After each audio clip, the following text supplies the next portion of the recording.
One of the major benefits of having a tow dolly is we can go to an area, and we'll typically go for 2 or 3 weeks and then park, and we'll take day trips with the car. It's really come in handy when we're around cities. We've gone to San Francisco and places that we wouldn't ever be able to bring the RV because that's our house. So we can just take the car, really quick trips. We get really good gas mileage. So I'm going to show you how to load up a car on the tow dolly. Put the trailer up to your hitch. Make sure the pin's in there. Hook up your chains.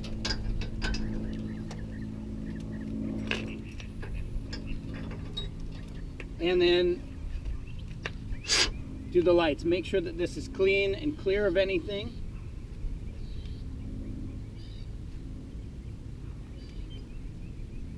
Now you're going to want to make sure to inspect the lights and make sure that they're working. It's really helpful to have somebody else to help you out with that. The first thing is you want to take out we've got a pin right here.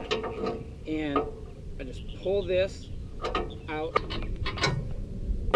pull the pin out. And that way we can undo this, pull it back,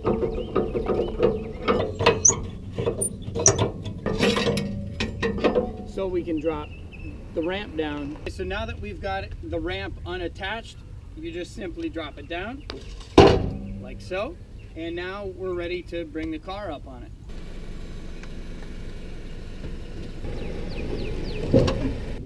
All right, now that we've got the car perfectly lined up and the ramp down, it's time to drive it up.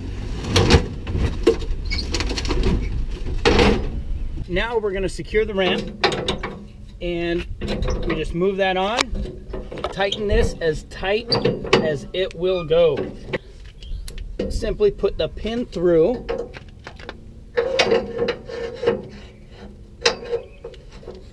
and then I'm going to put this pin to lock that in.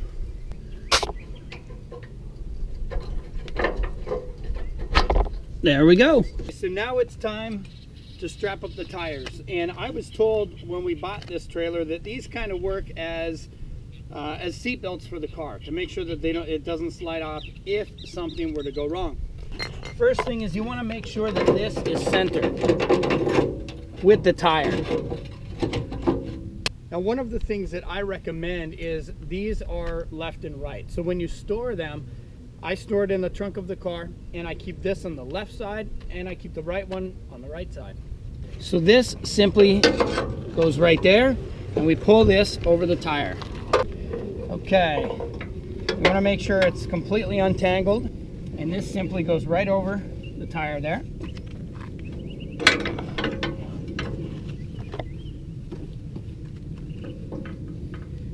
And you want to make sure that you put this all the way on the other side and it's not hung up on anything. We've got the back piece on. Now it's time to tighten this up. And it's a little finicky. You want to make sure that this ends up right about here, because if you tighten it too much, it's going to get in the way of the top part. And you don't want this to be on the actual rubber if possible. So I make sure everything looks good, it's flat, it's not creased in any way, and then we go ahead and simply tighten it. And you want to tighten it as much as you can without actually shrinking it and lifting it up. There, that's good. Now it's not tight, it's snug, because now we're going to go and ratchet it up. Put it through here as tight as you can, and we tighten it.